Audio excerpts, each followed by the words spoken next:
It's a very simple practice.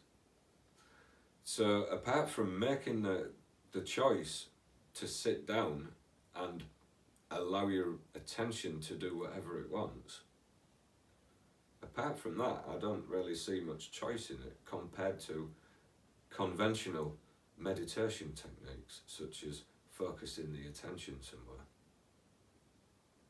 or controlling. So in a way, we're giving up control.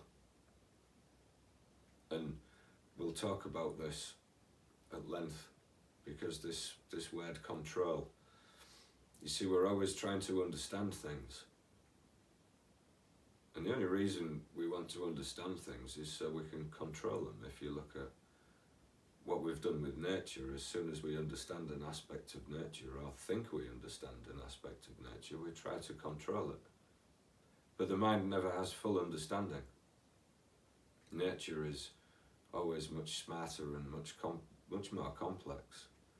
Even in its simplicity, it's more complex and smarter than the rational thinking part of the human mind. So to try and understand the true depth of nature through the rational thinking mind will only lead to a semi-understanding.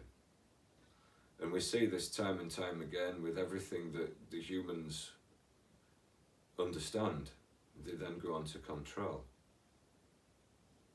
And it's the same with people who try to understand the mind.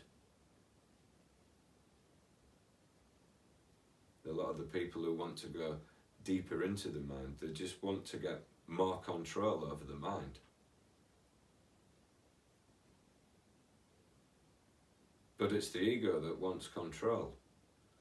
A better philosophy is just learn to not give a damn what the mind's doing and realize that the mind is actually an imposter, and get over the obsession with the mind.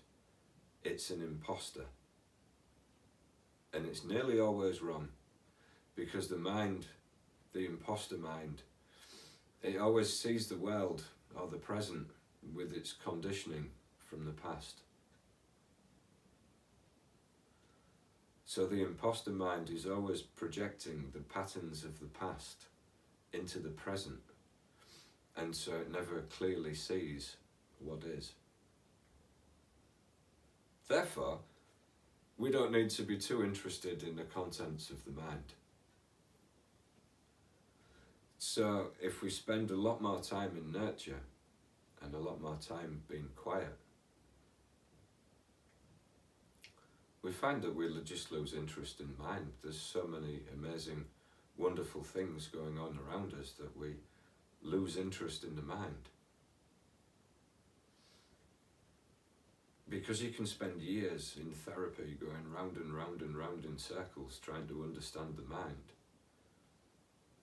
going down various rabbit holes and exploring this and exploring that, or you can just drop it all and just be where you are and be in the present moment. And that's a real spiritual experience.